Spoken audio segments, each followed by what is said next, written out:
you mentioned you've heard some interesting things in certain areas. Have you ever heard like vocalizations, things like that? Oh, yes. Like what kind of things have you heard? I have heard quite a few things. The strangest thing is I was down by this place I call it the Grayling Pond. And it's probably 18 miles from a little village. And back off the main road there, I don't know how many miles. It's little logging trails you follow. And if you don't know them, you're going to get lost. Anyway, so I'm parked next to this Grayling Pond. And I got one of those solo rangers going. It's a fire pit. And I'm sitting on a lawn chair kind of thing, camp chair, with my feet up on a table with a headlight on, and I'm reading a book. And it's nice out, kind of misty, and it's a rainforest, so it's doable. And you get used to it. So I'm sitting there reading this book, and I hear these, owls. They're not uncommon. But first I hear ravens. And I'm like, why are ravens out this time of night? So they shut up, and I went back to reading. And then I heard owls. And the owls, they didn't sound right. There was too many of them. If you hear an owl, it's alone. It may have somebody else with it, another owl, but it's in another area hunting, just like it is. They don't hunt together. So I'm like, well, that's strange. There was probably 3 of them. And I thought, well, that's weird. Maybe it's breeding season or something. So the hoots don't seem correct. And then one of the hoots, and I'm here sitting back reading the book, not really caring, paying attention. And this hoot turned into like the loudest scream from a woman you will ever hear in your life. And it was ridiculously long. And I put the book away and I looked around because I'm out in the middle of nowhere. Anything could walk up and eat me. I don't have a fence or anything around me. And I'm like, what the hell was that? So I sat there for a while and I thought, well, I'm going to listen to this. And another one does it. And another one does it. And I'm like, wow. And they're not that far away. They're like, to me, they were like on the backside. Between me and the sound is a Grayling Pond, an opener, it's kind of an open area. It's tundra. And then it goes up onto the side of a mountain. And to me, they sounded like they were way back up the mountain, but they were really loud. So I thought, well, that's weird. And I was a little freaked out. So I sat there and, nothing really happened. And then the ravens kicked off again. And then I heard coyotes. And I thought, this is really weird. There is no way this is going on this time of night. There's nothing out here to draw them to where I am. At the time, there was rivers, two rivers, small rivers I had to ford to get to where I was. And they were packed with salmon. That's a great time to go camping because nothing's going to mess with you. They go eat salmon. Anyway, eventually these things are screaming. They sound like coyotes, and then they turn into people yelling. And then there's multiple ones going off at one time. And then I hear this one, and it is so loud, it cannot be explained.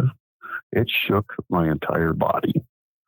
It fired off with this crazy scream like a lady. It was really, really loud. So it's this, I don't even know how to explain it. It's this piercing scream like a woman that's really in trouble.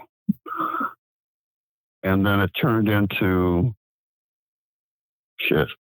kind of a man being, murdered. And then it turned into like this animalistic scream, and it was almost all at once. It's really hard to explain. So I'm out there in the woods, and it's dark as it. I mean, if I shut my light off, I can't see anything. And I'm like, wow, I think it's time to go. So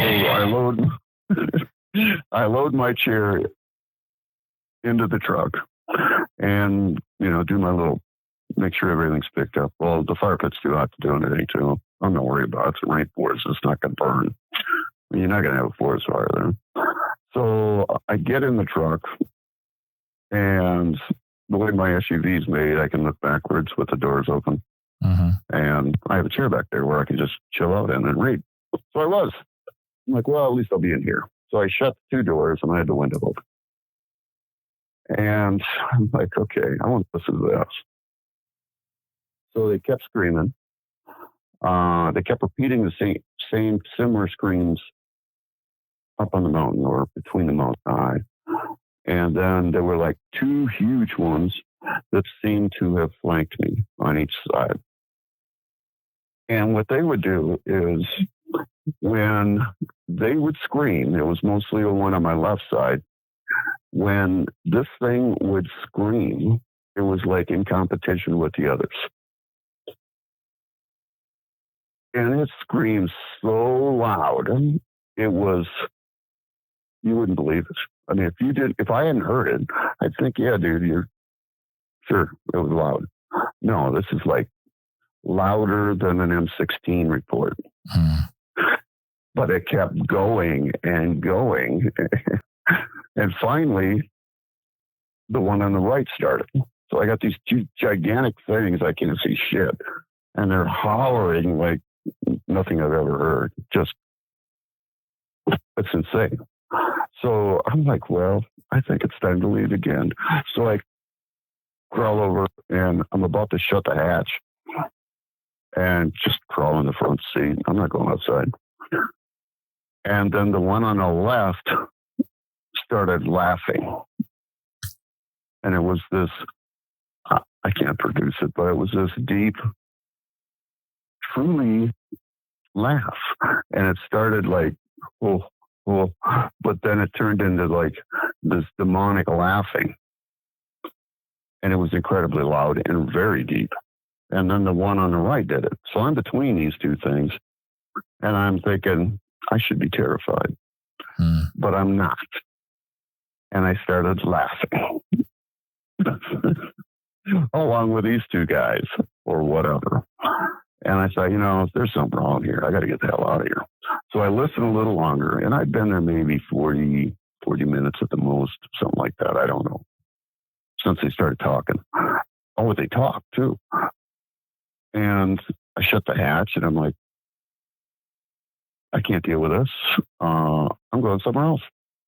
I'm not super freaked out. So I crawl in the front, and I drive towards this glacier that's hard to get to. And it's kind of behind a ridge, the same ridge I think they were yelling from, but it's kind of on the backside. So I park there, and I get out, and, head up pee. So I go out in the woods, and there's no woods now. It's all open glacier scrub. So I can see. And I get out, look around with my light, do my thing, and listen. And I don't hear anything but the glacier ice moving behind me, which is absolutely normal. It's about set. Some of them are the size of a car, some of them the size of your fist. And when the wind blows, they make noise. They bump into each other. So I'm thinking, okay, I'm going to sleep here tonight, and I'll go deal with the fire pit in the morning. So I'm tired. So I crawl back in my SUV and go to bed. Make sure all the doors are locked. Go to bed.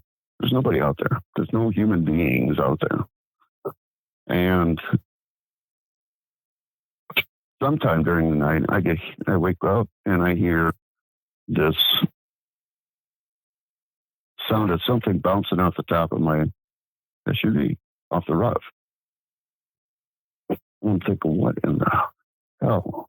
And I because it's a coast, coastal area, coastal Alaska. I'm thinking about seagulls, and they're dropping clams on me, trying to break them open. And then I realize it's the middle of the night. They ain't going to be out. So I listen, and I hear these, they're basically small pebbles. They're getting bounced off the top of my truck. And I'm not scared, and I actually didn't care. I heard that if you let them do their thing, they get bored and leave. But if you interact with them, they like that. Doesn't matter if it's good or bad. They just want to be interacted with. So I left them and I went to sleep, and everything was fine in the morning. And then in the morning, I drove over, picked up my fire pit, cleaned it out, and left.